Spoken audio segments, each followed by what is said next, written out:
Hey, everybody, it's Ryan. Thanks for downloading today's show. And just a reminder, as always, Wake Up War Chant is brought to you by our friends at For the Table, Madison Social, Central, and Township in the heart of College Town.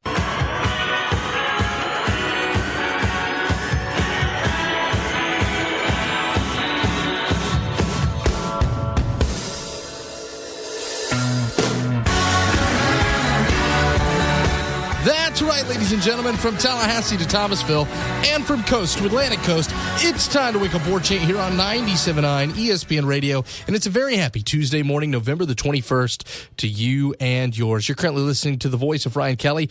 I'm the director of digital media at warchant.com. Drew Hicken, not on the other side of the glass today. Drew will be back with us a little bit later in the week, but he got a little head start. Got to go see the family on Thanksgiving, and there's nothing wrong with that. So it's just me today for now. But later on in the show, and when I say later on, I mean in maybe about 10 minutes once we get done with While You Were Sleeping and a little bit of a commercial break, we're going to come right back and we're going to have a long, extended conversation with our own Ira Schafel, the managing editor of warchant.com.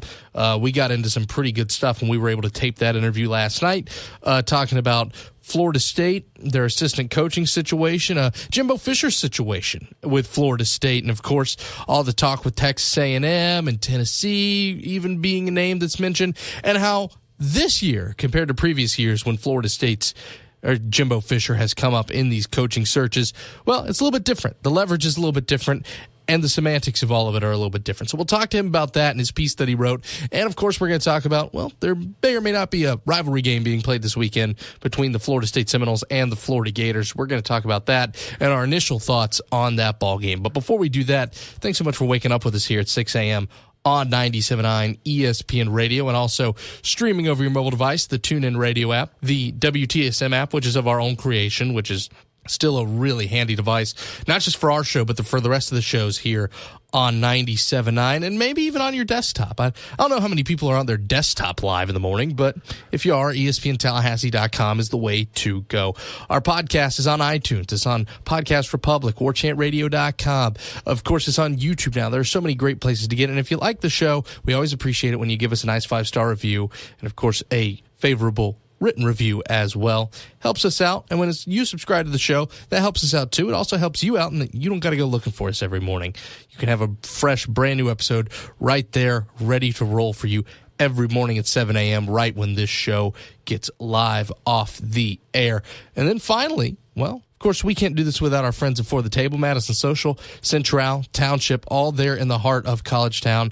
And radio@warchant.com is how you get back to the show with the email address. At Wake Up War Chant's the Twitter account. You can do so as well. I think we're going to try to do a Renegade Express tomorrow. Don't hold me to it. This is a weird week just because of how many things are going on. It's rivalry week, plus it's Thanksgiving. There's a lot of moving pieces, so just bear with us on that. I'm going to try to get us one either today or Friday. Of course, we're not going to have a show on Thanksgiving Thursday. At least that's not the plan for right now. If that changes, I'll let you know. But that should not be the plan for the moment. I already mentioned our friends at For the Table, Madison Social, Central, Township, and the Soto Baking Company, all here in our great capital city. So now that I've gotten us all kind of caught up to speed, let's do a quick little While You Were Sleeping, get you caught up, then we'll take a break, come back and talk to Ira Schafel. But before we do that, all the stuff that happened in the world of sports last night, let's get up to speed. This is While You Were Sleeping. Hello.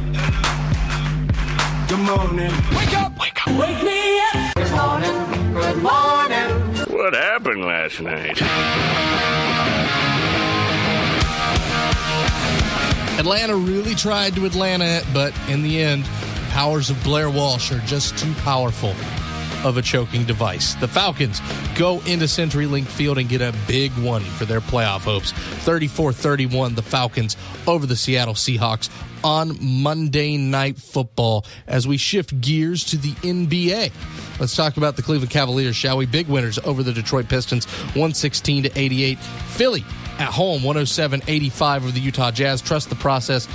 Man, after that hot start, the Magic have been super disappointing. It's 105-97. The Pacers over the Magic in Orlando. Hornets get it done over the Timberwolves, 118-102 in Charlotte. The Knicks get a win at home over the Clippers, 107-85. The Pelicans at home, 114-107 over the OKC Thunder. Portland goes on the road to Memphis and gets themselves a win, 100-92. The Washington Wizards over the Milwaukee Bucks in Milwaukee, 99-88. Boston wins again. They're red hot, 110-102 over the Mavericks in overtime in Dallas. The Spurs at home, 96-85 over the Atlanta Hawks. And finally, on the road, it's the Denver Nuggets getting the win over the Sacramento Kings, 114-98. Shifting gears over to the NHL, the Blue Jackets get a win over Buffalo, 3-2. The Coyotes with a win over the Maple Leafs, 4-1. Calgary, 4-1 over the Capitals in Washington. An overtime victory for the New Jersey Devils, 4-3 over the Minnesota Wild. And finally, it's Nashville at home, getting the win over the Winnipeg Jets, 5-3. I already told you, we're taking a quick break, and when we come back, it's our own Irish Fell talking some football with us on Wake Up Port Chant, 97.9 ESPN Radio.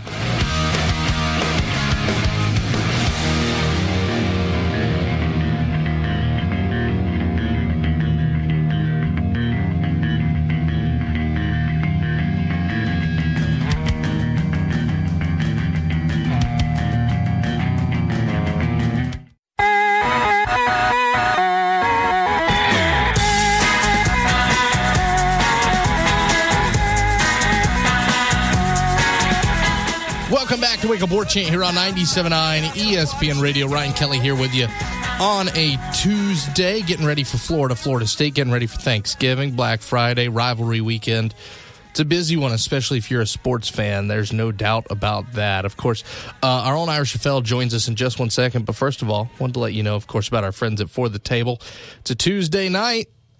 Getting ready maybe to go out of town, maybe leave Tallahassee for a bit.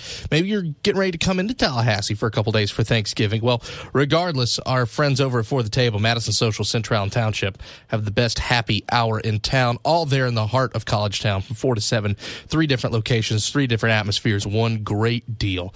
So make sure you're making the most of that. We bring in the managing editor of warchant.com, Mr. Irish Fell, on the phone lines to chat with us for a bit here. First of all, my friend, how are you? Good, Ryan. How are you? I'm all right. Now, here's the thing. We go through this every year, and I don't know if I'm going to get you again before Thanksgiving. For Southerners like myself, you're probably going to cringe when you hear this. Ira's not a big Thanksgiving dish guy. That's an understatement. I mean, I like the basics.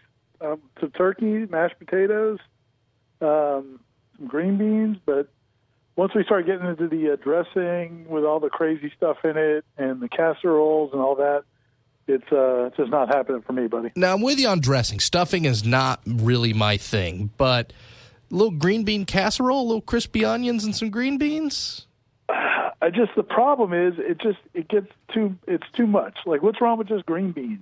I just want the green beans. I don't need whatever those liquids are, whatever the creamy stuff, and it's just I just can't do it. Do it. Don't like that. I can eat deviled eggs a little bit, but like I always feel like they end up being out too long, and I don't know if they're safe, and they just kind of creep me out a little bit. So I want to keep it basic. And I will give you that. Like there is some food that is hit or miss. You got to know, especially if it's one of those dinners where everybody's bringing something different. You got to know who's bringing what, because everybody knows. Well, if such and such is bringing this, you got to get a little bit of that. Yeah, and that's the thing. And you don't want to. Like, I don't want. The biggest thing is I don't want to insult anybody. We go to my wife's family, the in-laws, and I'm trying to. I do the right thing. I get a plate full of food. I kind of push it around on my fork like an 8-year-old. Act like I'm eating it, try to make it look like it's been picked out a little bit, and then when nobody's looking, I go over and kind of dump it in the trash. So don't Just don't tell my in-laws. That's my plan.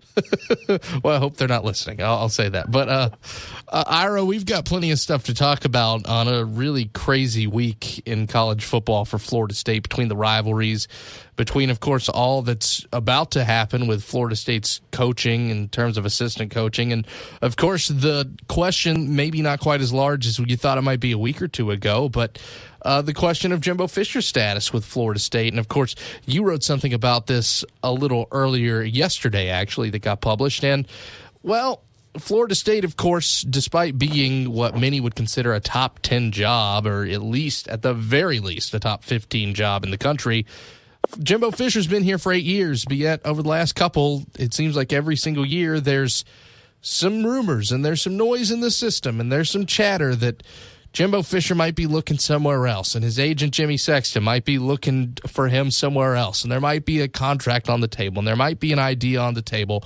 And I think it's good that you were able to put something out there and say basically what happened when that new contract came into place last year, and it's that Jimmy Sexton and Jimbo Fisher are not in a place completely of power against Florida State anymore. Yeah, I just think that, if you look at, what they've gotten over the last, several years, is that, that Jimbo is now one of the top 5 or 6 highest paid coaches in the country. In fact, if you look at it from a standpoint of the length of the contract, because Jimbo's under contract for 7 more years after this season, and that could extend another year or two if they just win 9 games in any of these years. There's an automatic rollover there. In terms of the length of the contract, you're talking about, a $40 million commitment. Even some of the highest paid coaches in the country, there's a few coaches that make a little bit more than Jimbo that don't have as many years on their deals. So the overall contract might not be worth quite as much, and their buyout might not be worth as much. Now, obviously, Nick Saban's in a different category, but, Jimbo Fisher has been really well paid. He's, as I said, he makes $5.7 or so million a year. He's got 7 more years on the contract. So it's not as if I don't think if he gets an offer from Texas A&M or Tennessee or someone else, I don't think this is a year where they're going to be able to come and say, hey, we want more money. And I think the big ticket item Jimbo wants in terms of facilities is that standalone football facility where they would have kind of everything for football in one building, whether that's at the Moore Center or somewhere else, and an exclusive football facility. Everybody at FSU seems to be in agreement that's going to happen. John Thrasher said he wants to see it happen. Stan Wilcox says it needs to happen. So I think that's going to happen. So really, there's not a whole lot of things for Jimbo, I don't think, to leverage at this point. I think at this point it's really going to come down to, if he gets an offer, would he really consider going? I think in the past he's always felt like FSU is where he needs to be. If this becomes an issue where he's going to really consider an offer, I think it's really about the offer, because I think he's kind of got what he needs in terms of FSU's commitment. And, here's the thing. I don't know how seriously he would consider Tennessee, and that's no knock on Tennessee. It's not a bad job by any stretch.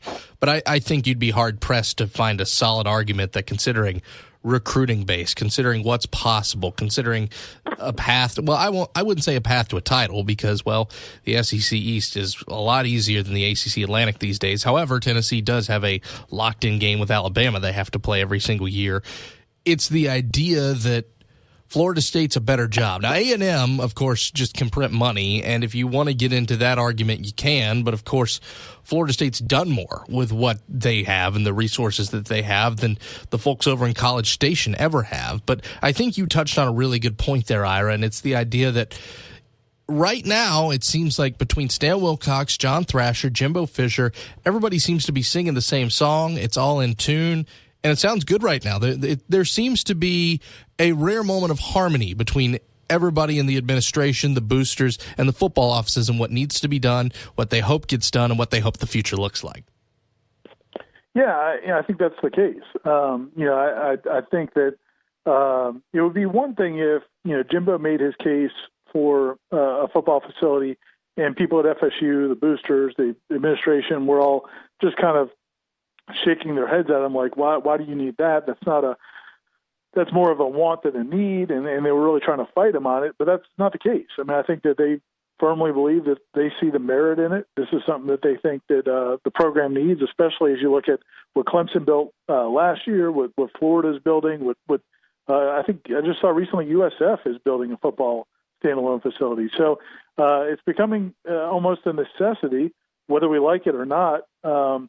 And so, yeah, I think everybody is kind of in agreement that needs to happen. Jimbo, as I said, is one of the top paid coaches in the country. His coaching staff was already one of the top paid staffs in the country. And from everything we've heard, the administration is on board. If he wants to, get rid of 3, 4, 5, 6, whatever it is, assistant coaches this offseason, and all those guys have at least one more year on their contracts. If he wants to make those changes, FSU is going to have to write checks to those guys to leave and then hire new assistant coaches. And from what I've heard, FSU is willing to do that as well. I mean, they understand the commitment that's needed. So it's not as if, again, I think when Jimbo first got here, a lot of times when they would have these discussions, he probably felt like he was kind of dragging FSU along into the 21st century. That's not the case anymore. I mean, I think FSU, John Thrasher, they know what they need to do. They agree with him. They share the same vision. And, again, so I just don't think this time around, if he really gets an offer from Texas A&M and some of these other schools that, and he really considers it, I don't think this is going to be one where he's just trying to get leverage. I think he'd have to really consider it just based on its merits. Based on merits, based on money, all that. I mean, of course, even if you're completely happy in your job, if somebody comes and makes you an offer that leaps off the page, you're going to listen. That's just how business works. It doesn't matter if you're a head coach. It doesn't matter if you're working in a workplace selling paper. That's just kind of how our world works. Of course, you're going to listen to something that you think might be better for you. That's just kind of how we do things. It's completely natural. But I wanted to move on. We've talked a lot about facilities. Of course, it also seems like everybody's on the same page that assistant coaching staff changes need to be made. And it looks like changes are going to be made in at least a decently large way of Florida State here in this offseason. And I'm interested in this, Ira, because, and we've talked about this on the show before, but I don't think I've ever had a chance to pick your brain on your thoughts on this. And, of course, you were covering the Seminoles at the time around 2010 when Florida goes through a coaching change and Miami goes through a coaching change. And Miami has sanctions. And, of course, Florida's talented recruiting classes from 08 and 09 don't quite pan out the way the Gators wanted. Jimbo Fisher has stability. He has a one-year jump. He's able to bury Florida and Miami for what's literally been pretty much 8 years now. And now we go into a game where Florida's about to be looking for a new head coach. Florida State looks like they're going to do a pretty massive overhaul of their assistant coaching staff. And here's Miami sitting with complete control of their own destiny for the ACC, the college football playoff. So I just wonder, with Miami kind of in the driver's seat at the moment, and, of course, putting together a nice recruiting class, with Florida and Florida State somewhere in flux, how important is this game to, I guess, the balance of power in the state of Florida in terms of Florida and Florida State? And on top of all that, how does Miami factor into all this with the successful season that they've had? Yeah, I don't know that this game has a lot of big picture ramifications for Florida and Florida State because, I think everybody understands that Florida's in a state of transition right now. They fired Jim McElwain. They're going to hire a new coach. If they hire a big-time coach and kind of get, you're going to get some excitement with that. Even when they hired Jim McElwain, who certainly wasn't a big charismatic guy, they got some buzz from that when he first came in. And, so you're going to get that, and especially if they hire somebody, they've heard the talk of Chip Kelly or whoever else that they're targeting. If they get somebody that's got a great reputation and is going to impress people, I don't think losing this game hurts them that bad. I do think Florida State has a lot to gain from it from a program standpoint, just because, it moves that streak to 5 straight wins against Florida. It continues the bowl streak. It keeps alive the hope of having a non-losing season. So I think there are a lot of reasons for FSU to want to win this game, but I don't know if it changes anything in terms of the balance of power, because I think we have to see what Florida does with their hire. As far as Miami goes, I mean, they're kind of in the catbird seat right now, and it's only 1 year. You're going to have to see what they do to follow this up. Can Mark Richt, we obviously the first half of the season, they got a lot of big breaks, including in the FSU game. Can they maintain this for a couple of years? But But for the short term, I mean, man, Miami's they're the talk of college football, and Mark Richt has already done a good job with recruiting in South Florida. Then you add in the way those kids are playing and how much fun they're playing. Every time they play, it's like a commercial for their program. So I think that the bigger risk for Florida State right now is what's happening in Miami, because that's where South Florida is where FSU does such a great job in recruiting. And it's interesting because you look at what's happening right now in college football, as much talk as there is about Florida and Florida State, I think you've hit on something big there, in that Miami is a place where, as the Canes have been down, Florida State's been able to go in. They've been able to get a ton of talent. And they've also, on the other hand, by the way, a team that's in the top 8 right now, Florida State's recruited very, very well in Georgia. And Georgia being good kind of changes that a little bit. So places where Florida State's been able to go in and get elite talent over these last 8 years, because Georgia hasn't been recruiting quite at the elite level that Mark Richt did in his prime. And, of course, Miami's just been a mess for the last 8 years. Now that both of those have gotten together, those are two important places of recruiting for Florida State that are going to be a little bit tougher for whoever the next head, or at least the next assistant coaching staff is. Well, yeah, I mean, I think that's kind of, compounded by the fact that Clemson, for what Dabo Swinney has been doing for the last several years. I mean, obviously they've done a great job of recruiting in Atlanta and coming into Florida and getting big time players, going back to the C.J. Spillers and Sammy Watkins and those guys, and they continue to do that. And then, as you said, Georgia and Miami kind of rebound. Those are two areas that FSU has recruited really well. And then to take it a step further, another area that FSU's done tremendously well is that Virginia, D.C., Maryland area where they, got Ronald Darby and Derek Noddy and Josh Sweat and E.J. Manuel and Levante Taylor. And, I mean, so many guys that they've gotten out of that tradition-rich Virginia area. Now with Virginia Tech turning things around with Justin Fuente, who's a real charismatic guy. And, Virginia's doing better than they have been. It's going to be more challenging up there. So, I think FSU, this is why they really kind of have to get their act together quickly, because, everybody else that they're going to be competing with for recruits is kind of either turning things around or is starting fresh with a new coach at Florida. And, it's going to get more and more challenging. And a one-year blip isn't that big of a deal, especially if Jimbo makes some changes and gets some charismatic coaches who really kind of get things on the recruiting trail. But you just don't want to turn a one-year blip into a 2 or 3 year problem. And I think that's the thing here, is that Jimbo Fisher was able to successfully do somewhat of a soft reboot of this program after Mark Stoops and his defensive staff leave in 2012. He has a couple offensive coaches leave as well. He was able to successfully rebuild that program and, of course, win a national championship a year later. But you look at it, Georgia wasn't undergoing a coaching change. Miami wasn't undergoing a coaching change. Florida still wasn't completely put together, even though they were coming off a decent season in 2012. Now things are getting a lot tighter, and I'm interested to see how this kind of, I guess you could say, soft reboot of the Florida State program compares to the last one. Yeah, and it's funny. I remember at that time, I mean, that really seemed like kind of a really huge low point for Jimbo Fisher in his tenure. They had been, they had won 12 games the year before, but you were hearing a lot of chatter around the program about the assistant coaches and Jimbo not getting along great. And then all of a sudden, all those guys leave. Most of them left for, improved jobs or better jobs, and at least jobs in the direction they wanted to go at. There's a couple that are probably marginal where maybe they took a coordinator job at a smaller school, like Eddie Graham went to Cincinnati.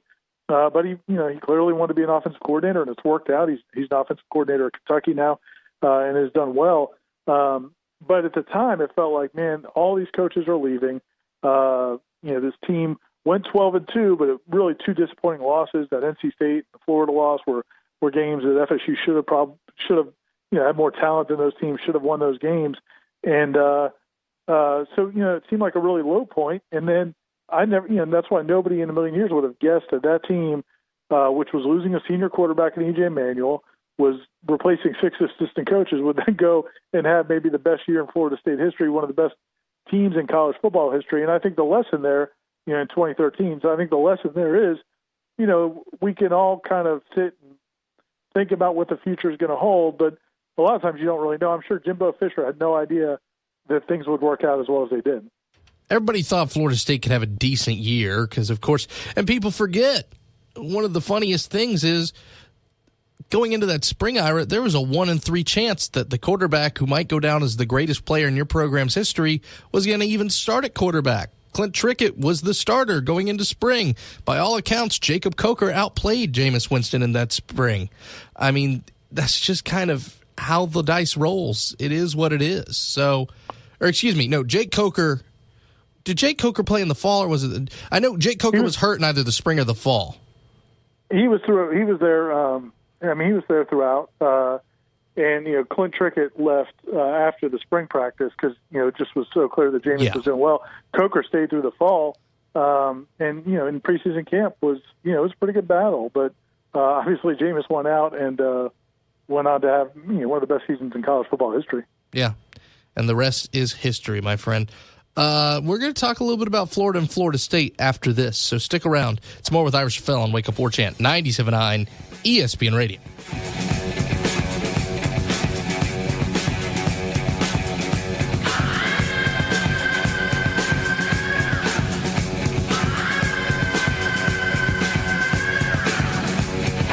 Darn pop-ups and video ads. Are you wasting your time again on clickbait FSU updates that are bloated down with ads? Yeah. And after crashing my computer, the information isn't even up to date. You're on warchant.com. What's really going on with the Seminoles? For the real scoop, you'll need to get your own War Chant subscription. What's it cost? Free. There's a 30-day trial offer right now. You know I like free. Sign me up. Use the promo code WARCHANT30. That's WARCHANT30. Nobody has more accurate and timely information on the Noles than warchant.com. Warchant.com, your ultimate Seminole source.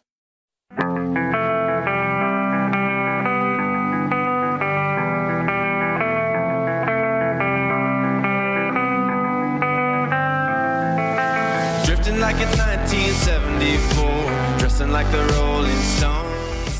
Keeping it going on Wake Up War Chant 97.9 ESPN Radio. Ryan Kelly continuing our conversation with Ira Schafel over the phone line. Florida State, by all accounts, my friend, does not look like it's going to be a pretty one.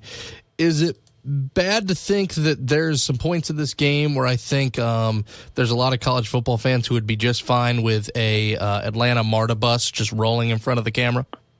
That's a classic. I don't know, man. It's coming into this week, I really, was not kind of too excited about this game at all. But I'm kind of putting my mind in the stadium. I'm kind of envisioning, what it's like when you go in there, and just like I'm sure for people that cover Florida or Florida fans when they come into Doak Campbell Stadium. I mean, it's a unique experience, and I think talking to FSU's players yesterday and talking to Jimbo Fisher, they're going to be excited about this game. I mean, several of the players talked about this is their favorite place to play. They love going into the Swamp. Obviously, they've had a lot of success there lately, but just because of the environment, I mean, you don't want to play college football to play at Duke or play at Wake Forest. You want to play at Florida. You want to play at Clemson. And the Clemson game didn't go the way they hoped. So I think they're excited about this game, even though Florida is 4-6. And it's one of those things where I think this Florida team is a little bit tougher than you maybe thought it was going to be 3 weeks ago. And you give Randy Shannon a lot of credit. The idea that Florida stayed with it and the idea that they continued to be invested.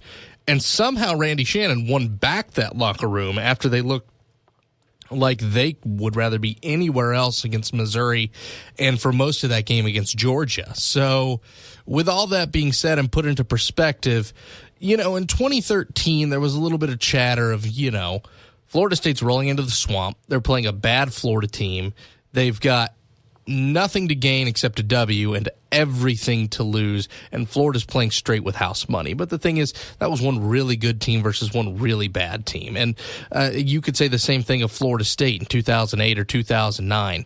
Florida State has everything to lose here. Their winning season streak, their bowl streak. They're both big deals to that program, and they're both on the line. Meanwhile, Florida knows they're going to have a losing season. Florida knows they're not going to have a bowl. So this is a game where Florida State has everything to gain and everything to lose, and Florida's playing with house money. The only difference is this time, this is very much a game where Florida State could go into Gainesville and lose. Yeah, I think that because Florida's looked so bad in certain games, certainly that a couple games over they just got blown out against Georgia and Missouri, where they just looked like they didn't compete. You look at those games and you say, man, Florida State should be able to go in there, and if they just play decently, they should win this game.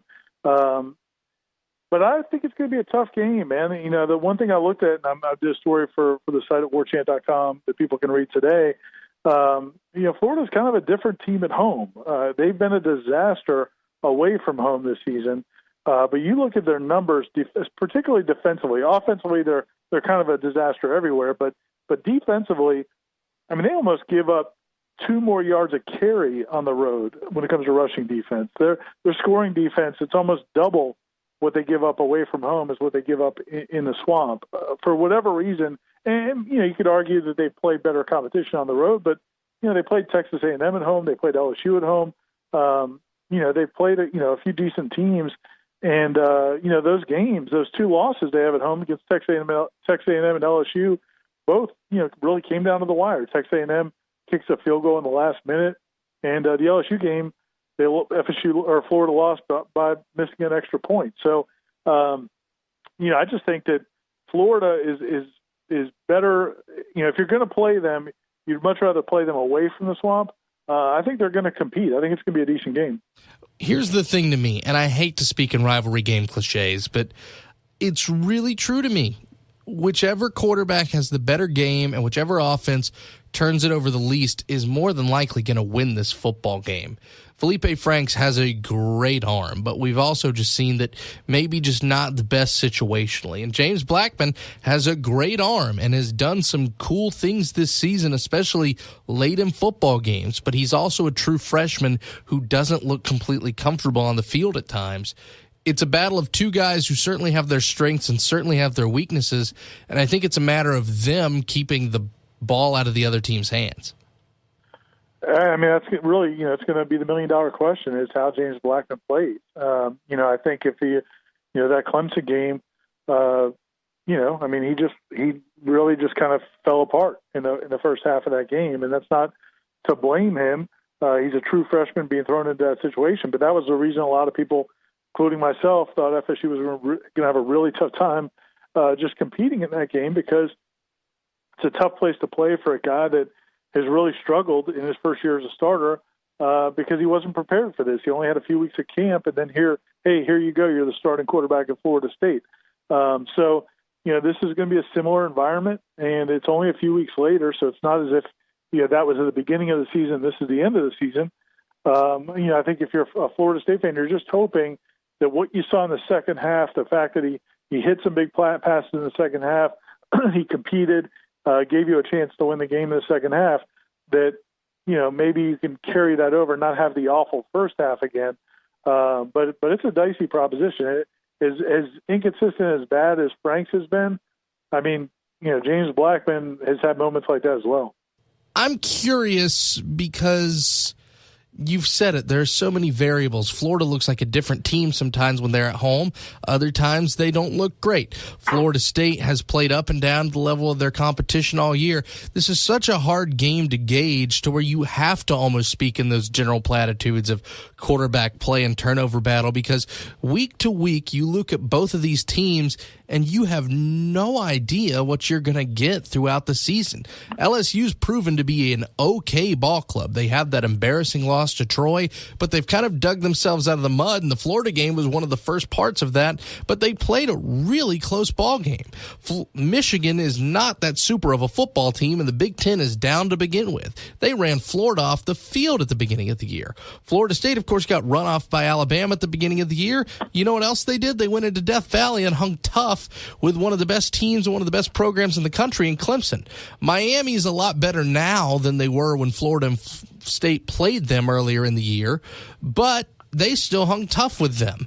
And arguably, probably if Rozier doesn't make the throw of his life, win that football game. So you've seen both of these teams play very, very high levels of football against decent competition to great competition for Florida State, who's played the number 1, number 2, and number 3 ranked teams in the nation.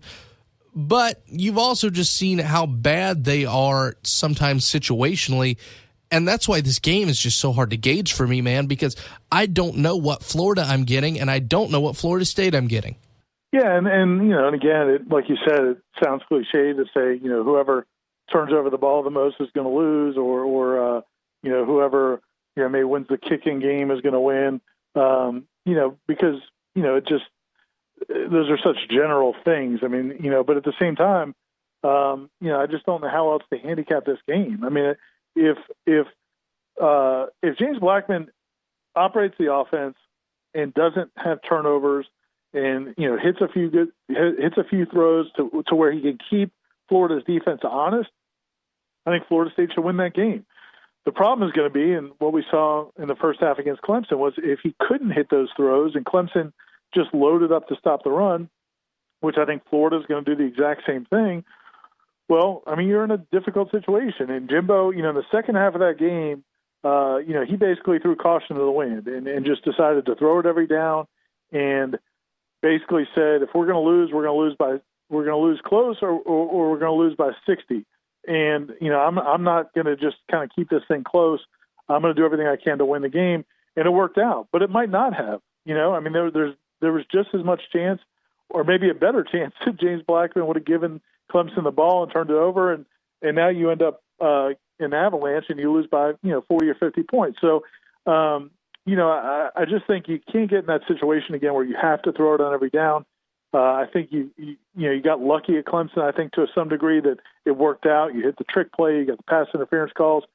But, in this situation, James Blackman has to make a few throws in the first half of this game to keep Florida at least somewhat honest. Because as great as Cam Akers is and as good as Jacquez Patrick is, they're not going to be able to run it if Florida can stack 8 or 9 guys in the box. And I'm interested on the inverse of that, Ira, when it comes to Florida State's defense, and that LaMichael Pirine kind of seems to be the bread and butter at times of this Florida offense when he carries the football. And with that being said, Felipe Franks, we already mentioned it, just like James Blackman, wildly inconsistent at times. But Florida State's corners have been very underwhelming this year. I think you and I would both agree that they've been probably one of the most disappointing parts of this team is just that secondary in a whole and how they've done against the passing game, especially when it comes to third and long. So I'm curious to see, does Florida State stack the box in some of those situations? Do they trust their secondary enough to get it done against a quarterback that's shown that maybe he can't always get it done?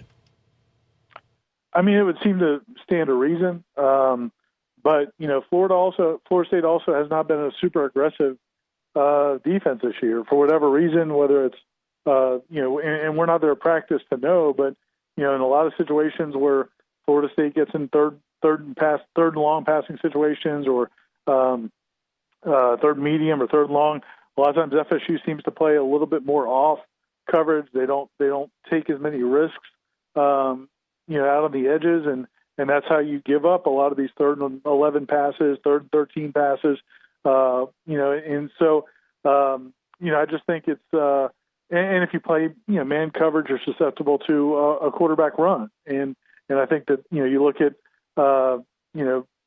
Felipe Franks, he's probably not as athletic as Malik Zaire, but he's a big, strong, athletic kid, and he can run it as well. So I just think that this is, it'll be interesting to see what Florida State does. They don't force the issue as much as some other teams do, but you would think, and this is a game where, because of Florida's lack of big, really established wide receivers and the inaccuracy of Felipe Franks, you would certainly like to think this is a game where you really try to pressure them and make Franks beat you with his arm.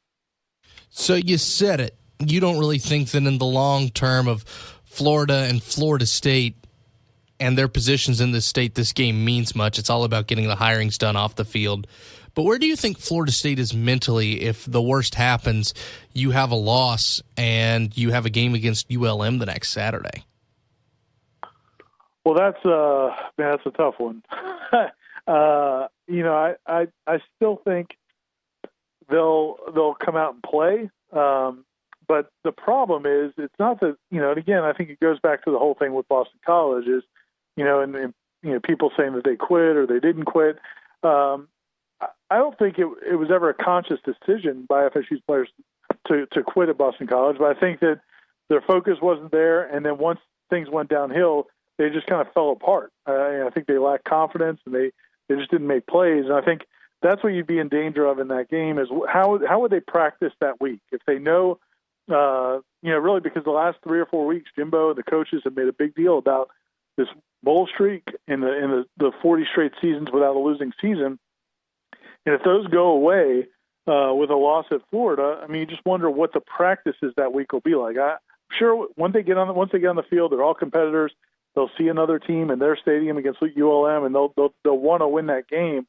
You just wonder how prepared they'll be because, that would be a big emotional blow. I still think FSU should win that game, but I think it's unlikely you'll see a great, the best effort you would see out of Florida State. And the thing is, I think you'd see, if they win, I think you're going to see a good effort, but I think people are kind of forgetting that if ULM wins this Saturday, that's going to be another 5-6 football team that's going to be fighting to go to a bowl, and that game's between two teams trying to get to 6-6.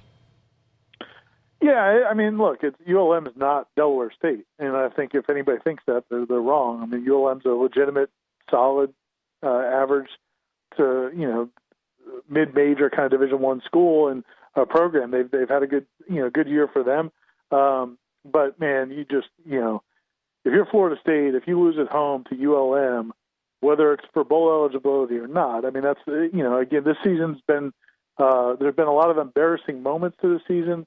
That would be as embarrassing as it gets. I mean, you just cannot lose at home to ULM if you're Florida State. So, I agree. I don't think it's a walk in the park, but that's a game Florida State just can't lose.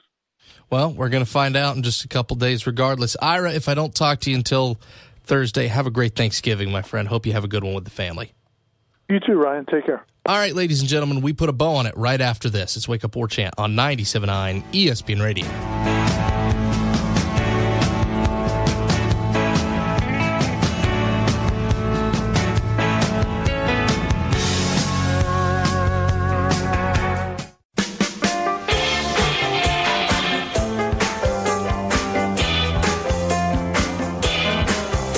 We're putting a bow on it here, Wake Up War Chant 97.9 ESPN Radio. Like you, this is usually one of my favorite football weekends of the year. I love rivalry weekend, but I'm looking at a lot of these matchups, and quite honestly, I'm surprised we have as many top 25 matchups as we do. We have 3 this year. Of course, the Iron Bowl being the biggest among them. Number 1, Alabama. Number 6, Auburn. By the way, Bama, a 4.5-point favorite in that game on the Plains, if that's of significance to you.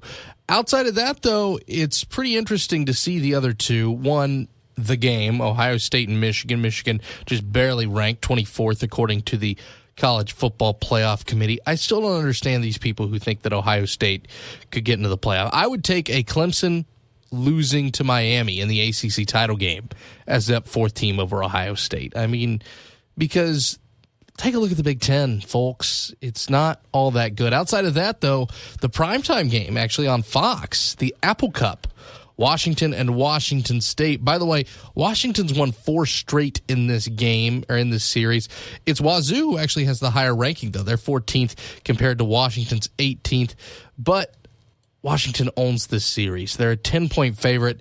Washington has not lost this game in 4 years. You have to wind the clocks all the way back to 31-28 in 2012 to see when the Cougars last won this game. And it's kind of hard to believe, but did you know that Washington State has never had better than a 2-game win streak in that series? That's absolutely improbable. But the one thing that kind of stinks about all 3 of those games is I think we all kind of think we know how they're going to go. We all expect Washington to win. We all expect maybe Auburn to put up a little bit of a fight, but at the end of the day, Alabama's probably going to win that game. And I don't really know of anybody who thinks that Michigan has what it takes to upset Ohio State. I think it'd be cool if it did. I think it'd do the College Football Committee a favor. But outside of that, this rivalry weekend, I'm sure we'll get an upset or two. But a lot of these games are duds. Of course, Florida State will be competitive. It won't exactly be for all the marbles. I think Virginia Tech for the Governor's Cup will be competitive, at least a lot more than it has been as of late for the Cavaliers. But overall, this is a slate. to say the least. But we're all out of time. We got to let you go. Thanks so much to Ira. Thanks to you guys for listening. Not Mike and Mike is up next on 97.9 ESPN Radio.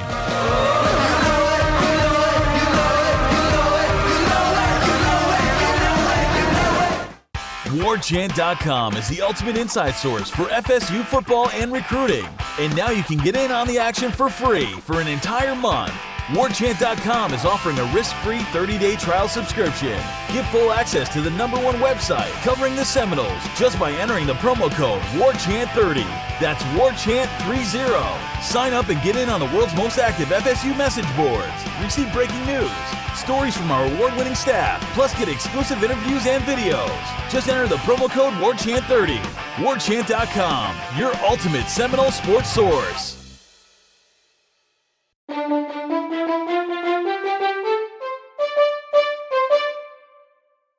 After evaluating the film, very proud of our guys. Went out and played a complete game. Affected the game in all three phases with return game, blocked the kick, scored on defense, scored on offense in multiple ways.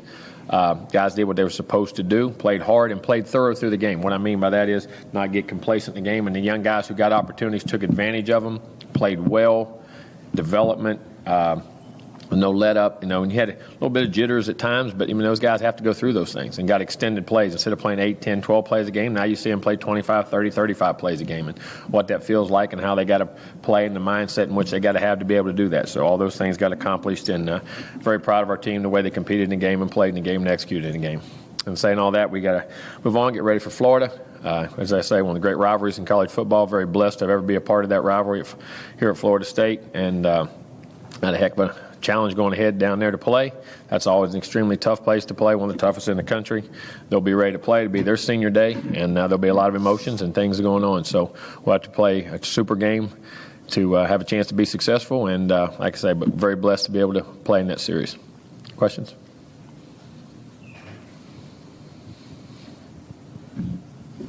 Jimbo, their performances at home seem to be different than they've been on the road. I mean, even the games they've lost, they've been really close games. Have you seen them play with more confidence or I think teams different? They've played, and of course you do. A lot of teams feel much more comfortable in their own venue. So, and it obviously seems like that with Florida, because again, they got a great home crowd. Stands are always got great crowd, great environment, great atmosphere. So it makes it good to play in. That's for sure. And they have played well.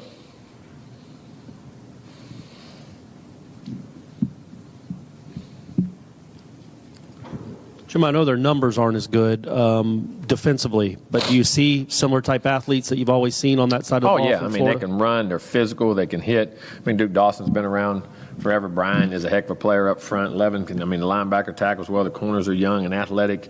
Let's see, C.C. Jefferson, C.C.'s been around. We recruited the heck out of him. He's a great player up front. I've had some guys injured, and of course, we've had a couple guys suspended on some things, but they're athletic and can run and tackle. Offensively, good backs, good skill guys can run, and kicker and punter are tremendous. I mean, their punter kicks it a mile, and their kickoff guy is about an 85, 87%. Kick it out of the end zone, got great range on field goals, so they're good in all those phases. And I was going to ask about their kickers. I mean, they have maybe one of the best kicking games in the country with that field goal kicker and that punter. They do. They can hit it now. They hit it a long ways and hit it where they want to hit it. Not just one of them long drives are in the rough. I mean, they hit them right down the fairway where they're supposed to be.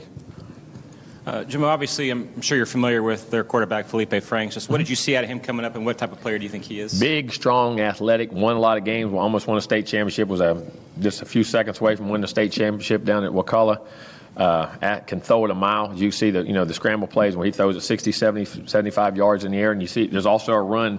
He broke one about 80 yards coming off their goal line, had an 80-yard run. You see the athleticism, be able to keep plays alive, and each week gets better and better. Big, strong, athletic guy that can make plays, and great kid, great family. And then also both teams coming in off of big wins. And do you think it's good just kind of for the rivalry in general for both teams to get a kind of a boost of confidence and momentum? Well, I think, make everybody feel good going into the game, that's for sure. And, like I say, the records will go out the window, as they say, when it's a rivalry game. But at the same time, you always want to come off a positive performance and helps your confidence in what goes on. Coach, Derwin got his first pick six last week. Seems like he's coming along the last few weeks. What have you seen out of him in the last few weeks where it seems like he's finding those big plays? Getting in the groove to playing. I mean, you got to remember, he started partially as a freshman. still finding his way, and then all of a sudden gets hurt right off the bat, as a sophomore, and then he comes right back to play at the beginning of this year, and everybody's got this world of expectation, and then he plays well, but, it takes the time to play yourself into it, and he's into a groove. The season goes on, and he's a big, strong guy, and he's one of them guys who feasts. The longer it goes, the better he plays, and he's getting comfortable with everything, and you see him just really making the plays, and I think the last 3 to 4 weeks really getting in the groove and seeing Derwin, what he has a chance to really, really be. Now, the last time you guys played Florida, what do you remember about the play where he hurled the Florida offensive tackle? Do you remember that play? Do you remember seeing that play? I was on a pass rush down there, yeah. Again, what happens is it's not just the power, but what generates that is the speed. He's starting to come off the edge, so those big guys got to hurry so much, and it catches them off balance. And then those great athletes can stick their foot in the ground, change direction, and catch you when you're not on your most powerful angle and throw you. And I think that's one of the great things about speed edge rushers or big safeties that can rush and blitz, that they generate the respect of the edge, which you got to get to, and sometimes you got to get to it so fast as a big guy, you can get caught off balance, and they can rechange, and then most safeties don't have that power to come, to transition back into like a normal linebacker or a defensive end, and he does, and he got a great rush on that play. Jimbo, for the first time in a while, this isn't the last game of the season the way things got rescheduled. Mm-hmm. Do you like the tradition of Florida State being part of that rivalry week in the final week of the year? Yeah, I think it's great. I do think it's great. I think it's tough as a non-conference game, which I think you heard Steve say for years. When there's conference championship games the next week, I think it's a very tough thing to do emotionally to play that kind of game and then turn around and play a conference championship game. Because I remember when Florida State didn't have a conference championship game, he was, I think, lobbying to get it moved early in the year because they would have to play their emotional big rivalry here and then turn around and play a conference championship game, which is tremendous, which is very tough, which does make it tough. Now, everybody says, well, they're across the country, but Alabama, Auburn, those are still for the division title. They're still within their own league. You know what I'm saying? So it is a very unique thing, but, it is what it is, and it makes it part of the rivalry week, and it's great. Again, one of the great rivalries. Jimbo, when did you guys first start recruiting Joshua Kando? I guess what stuck out to you initially when you first saw the tape or first popped on the radar? Just his length, size, athleticism, and then once you met him, his intelligence level. This guy's a very highly intelligent guy, and he's a very driven guy. And when you meet his folks and family, you really see that. You're talking about great people that have blue-collar people who work their tails off, and he's got great work ethic, high intelligence, and just a tremendous upside. And you see everything you see the physical stature on film, but then once you meet him, man, you just fall in love with him. Were you guys in on him before he was at IMG when he was Mm-hmm. Yeah, we're trying to recruit him up there too. Coach, Florida essentially out of postseason contention. Do you worry more about a team when they have essentially nothing to lose in this one? Well, you always got that, but you got to play. You got to understand what you have at stake and control what you can control. And whether they do or not, whether what they got on the line, they're going to play. It's Florida State, so they're going to play the same type of game that they would play otherwise. It doesn't matter because that's the rivalry and what this game means. Jim, I know Derwin was feeling all right after the knee, maybe towards January next year, but did you sense any apprehensiveness from him playing? No, not at all. Not one bit. It's the opposite. Trying to go 1,000 miles an hour too hard. He's never been apprehensive in any way, shape, or form that way. I know James played the first half, was pretty efficient. What were some things that you wanted to see him kind of work on based on his performance? Well, again, just making decision process, managing the game, why you're going places, ball placement, how quick you're processing the game, what you're seeing, and when it's coming out of your hand, all those types of things, and, of course, the accuracy and finishing the plays. All right, we'll go to the phone now. Gary, go ahead. Yeah, Jimbo, we figured Randy Shannon as a combination of a player and coach has gone against Florida State 23 times in his career.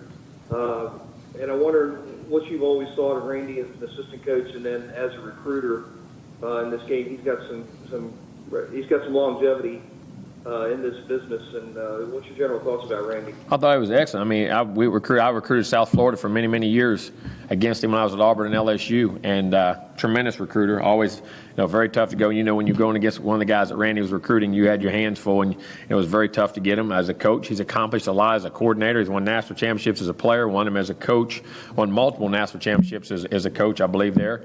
And, I think one year won the Frank Broyles Awards, the outstanding assistant coach of the year, and did a great, has been a head coach and had success there too. So I think in all phases, Randy's, business, you don't stay in the business as long as he has accomplished what he's accomplished and done what he's done if you're not a heck of a coach. He's a great guy. He's a very good guy. I've known him a long time. Like Randy. I like Randy personally. And I think he's a good guy, a very good coach, his assistant, head coach, and all things in which he does.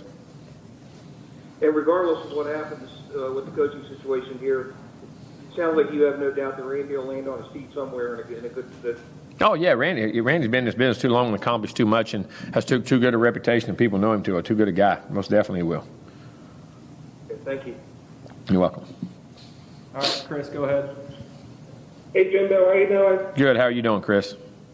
Doing great. Talk about Rizzo and Constantino. What did they do? What did they bring to the game last Saturday? Because I know we had a very good game against Delaware State. What did they see? Well, I mean, J.J. Command did very good, 6 for 7, very efficient. First throws, they would just do it a little bit low, but then got in the groove and made good decisions, led our team, did well.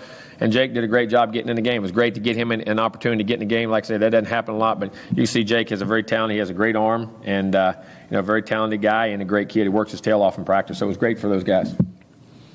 And just talk about the Florida defense. Last week against Alabama Birmingham, they didn't give up a lot of rushing yards, only 3 yards. So what do you have to do to get the running game stacked? Well, I mean, you got to block them up front now. Brian and those guys, CC and those guys up front, I mean, all of them, 92, 90. I mean, all those guys up front, 54 Clark. I mean, all those guys are big physical guys. Our backers play downhill very quickly, and they bunch the box. So we'll have our hands full, and we're going to have to run. Our backers are going to have to break tackles and run through arm tackles and play physical on their safeties, which they bring them down quickly in the box.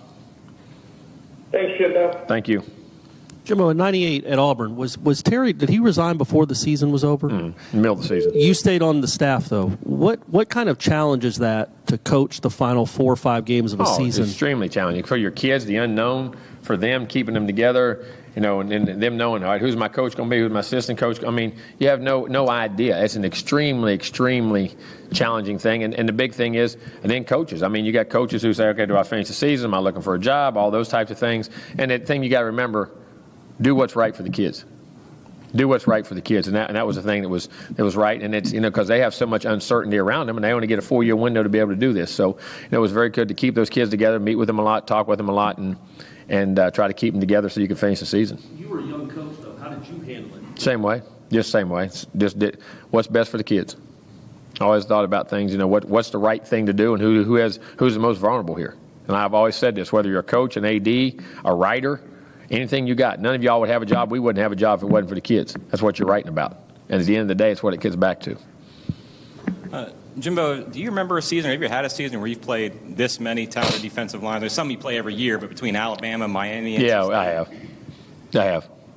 I mean, that's just part of it. I mean, when you're in the South, everybody's got D linemen.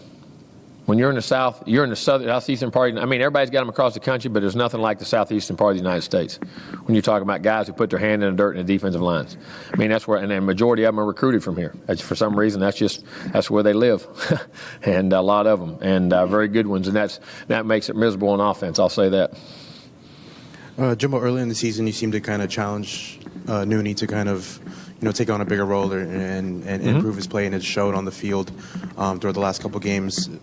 What has kind of turned from him throughout the season, especially with Tate has calmed down? What has kind of been... I can understand what for Nooney, what has kind of been clicking for him that he's been able to perform how he's performed? Well, I think consistency. Doing how you're coached to do it and the way you're coached to do it and why you're coached to do it and to do it over and over and over at a consistent level so your quarterbacks and people can read you, trigger you. So that's what people don't understand. You can run a route and be open, but how does it look to the quarterback? There has to be a relationship there. How you trigger routes, how you set routes up, and how when you get certain leverages, which is any route in any offense in the United States of America. However you run that route, run it that way every time so that consistency and knowing where you're at. You always heard the stories of Peyton Manning coming out running a route with a guy 1,000 times and just run one route a day. So he could read the body language and the things. And because you got to throw that thing sometimes when you're under duress, when you're wide open, when a guy's in your face, when you got to step to the side. I mean, so many different things. And he's just getting more consistent that way. You kind of challenged him kind of with us earlier this season in the media, and after the game Saturday, you had no problems, saying what he did wrong and not. Yeah, move on. We'll move on. That kind of challenges, like accepts a challenge and can take being kind of shout out in the media. Not shout out. You saw it. You asked about it.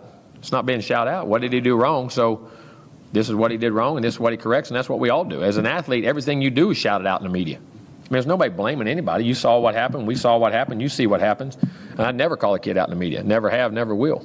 But when you ask him why he did something, okay, then you move on. But it's part of it. Jimbo, you've been part of the Iron Bowl and many great rivalries, but how much does it speak about this rivalry in both programs that this is only the second time that both teams have been under 500 going into the game? Tells you the winning and the history and the tradition. There's no doubt about that. I mean, both teams are extremely used to success, and that's and always have been, always will be, and will be in the future. So that's why it's one of the great rivalries, because there's true meaning in the outcome of the game. Jimbo, on a game like Saturday where some young guys and walk-ons and people like that get to kind of all the years of hard work, could you reflect on all the years of hard work that go into a Justin Motlow making that catch, or some of the offensive linemen? People have no idea. You have no idea the hours. And understand something. They know when they first come here, they're coming here for the love of ball, and they have a dream of playing. There's nobody can tell them they can't play. But the odds of that happening and getting significant time and doing things are very low. And to me, that's what the true definition of courage is to me, is going in knowing that you're scared and I don't have a good chance, but I'm going anyway because it's what I love to do. And to watch those guys work and work their way into that situation and have a few. Think about this. Talk about moments. You may get one moment. You may get two chances at a moment, and you got to capitalize on them. And to see those happen, and you want it to happen for them so bad. It's like watching your own little kids out there. When you watch your kids play ball and you see them do things, and man, do it, yeah, and you feel better than they do. You feel so. It's watching. But it's just because the hours and the hours of work where no one looked at them and appreciated. Yeah, go do it again. We're coaching this guy over here. Make sure you give him that look. You know what I'm saying? You know what kind of person that takes? And in today's time, those people are fewer and far between. They go out and do it. But there's a lot of them out there. And to watch that, man, the joy, it makes you so happy. I mean, so happy. Because what if that's your child? I always look at it. What if that was your child? I mean, and you got to try to do that over and over and over again to get a chance to go through practice and to get me my one opportunity in one game a year or 2 games a year or 3 plays a year or 5 plays a year for me to walk on that field like everybody else does. Man, that's what it's all about.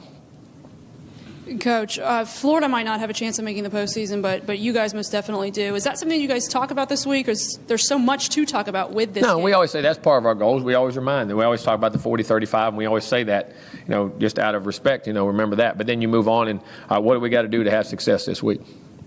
Jimbo, with the frustrations of this season, how big would it be to end it on a winning note, to beat your rival again? It's what it's about. I mean, whether you have a winning season or a losing season, that game is still significant in how the season's ranked. I remember we were 12-2 and we lost to Florida that year and won an Orange Bowl, and everybody was mad. And we won the ACC. First ACC title they'd had in over 8 years. We won an Orange Bowl that year and won 12 games the first time. First New Year's Bowl in over 13 years. People weren't happy. So just as happy you were over there, you're just as unhappy when you win and lose. And it was the only time we've ever lost to them. So, I mean, I can remember that season. I mean, not bad, but that's what that game means. So playing your rival means a lot. Jimbo, Erman Lane also celebrated Senior Day in the last game. His career coming in as a 5-star receiver and moving positions.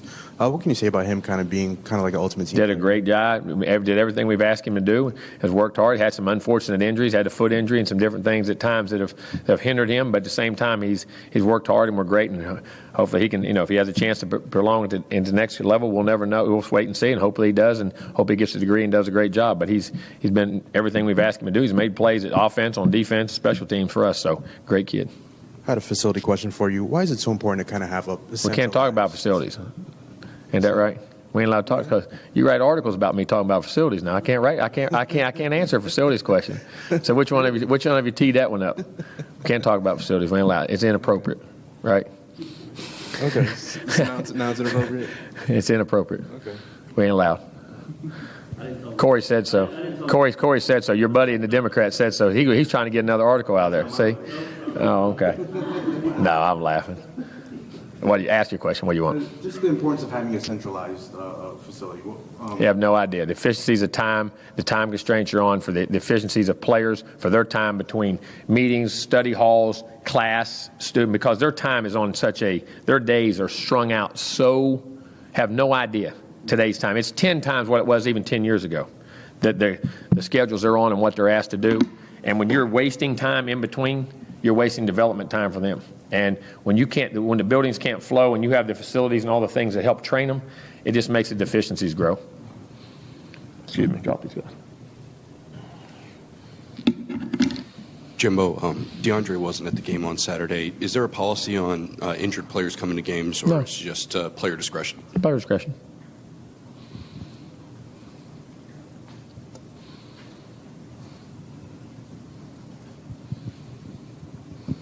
Just going back to Motlow for a second, just since the touchdowns happened and everything, how many text or messages have you gotten on the significance of it and a Seminole catching a touchdown? No. Said he got 400 of them. Well, he did it. He did it. I mean, and it shouldn't be for me. It should be for him. It shouldn't have anything to do with me. It should do with him. He went out there and worked it and did it himself, and he gets all the credit and all the glory. Should 1,000%. He earned it. Did you call his play specifically for him? Because Well, I thought it was a nice play for us to succeed, and I thought he would have a chance to catch that ball. But again, you don't know what the defense is going to do. You don't know what the rush is going to do, and the quarterback's got to see see what you see and the leverages and all that stuff. I mean, so.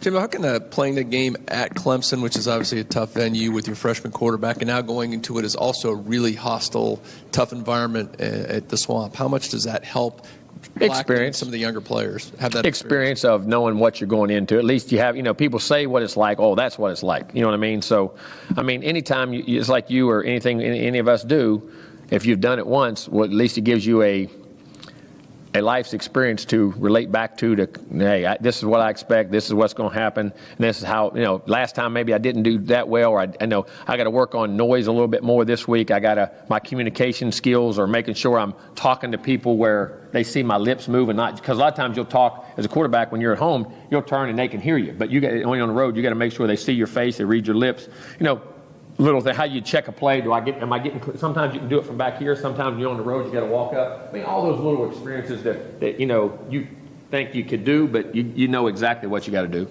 Those kind of things that can make a huge difference in. Anything else for Coach? Good. Thank you, guys.